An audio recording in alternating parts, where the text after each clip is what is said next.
Like I said, I went everywhere looking for help, and until you came along, there was nobody. But yeah. You came right when we needed it the most.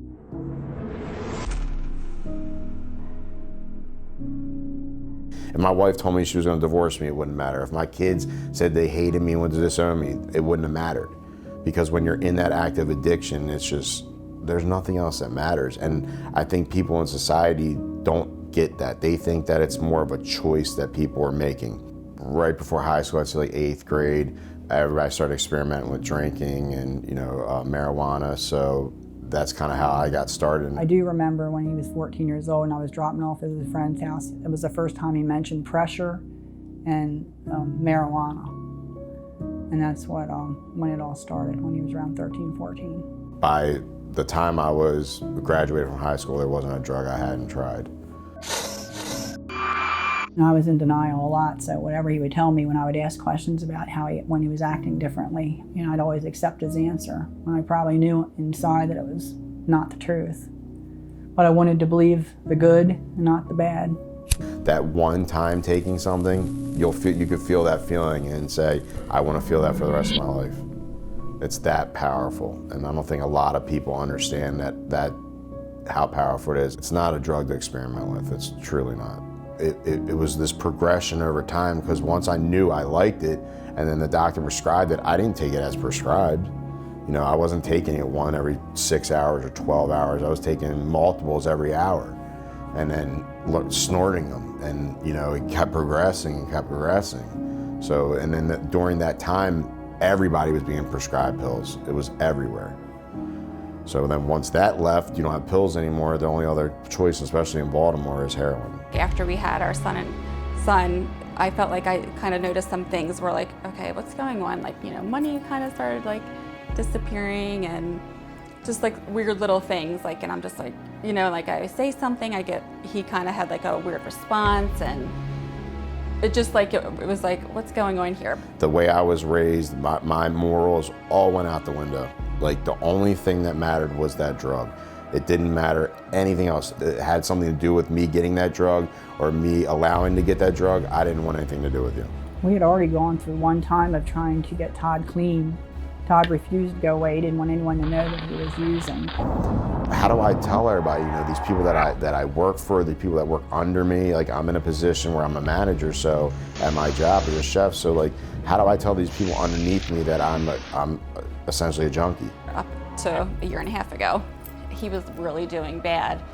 And I was kind of to the point where I was actually like ready to leave him.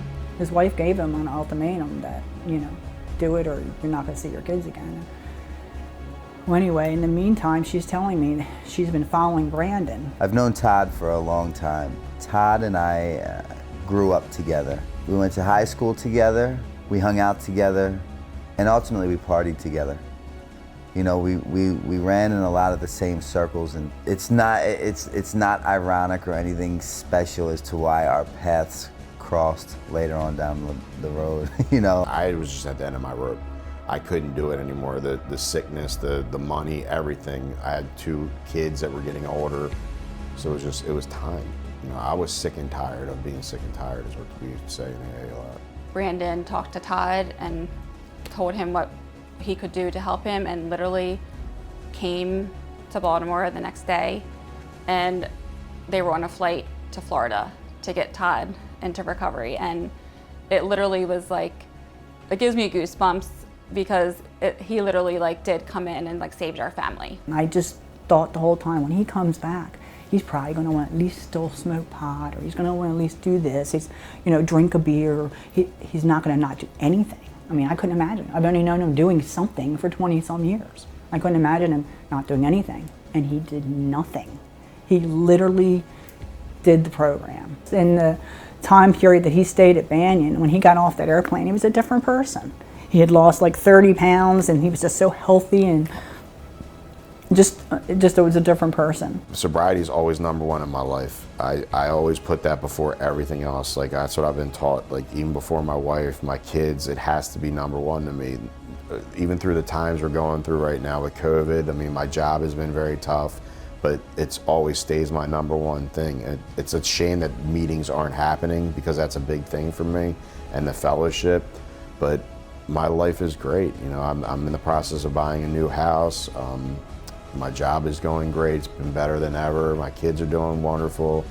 My wife's doing wonderful. My family's doing great. It's just, and it's all because I'm present. Picking him up in the airport was just like, the look of him, like he actually looked me in the eyes, and that wasn't something that I realized that he didn't do until he was back. Like he hadn't even hardly made eye contact with me, and you know, because he was so ashamed of who he was and what he was doing to our family.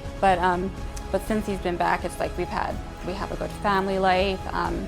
You know, we spend time together. Like, you know, I feel like I actually have a husband. I have like my friend back. I wasn't like involved in like the minute details of my kids' lives and my wife's life, and now I am. You know, like my son is one of my best friends. Like, and that's how I want it to be. And I speak freely about my addiction with him because I feel like it's a genetic disease, and he could walk down that road very easily one day. I'm here for him, and there's nothing he hasn't done that I haven't, and there's not a mistake that he's going to make that I haven't.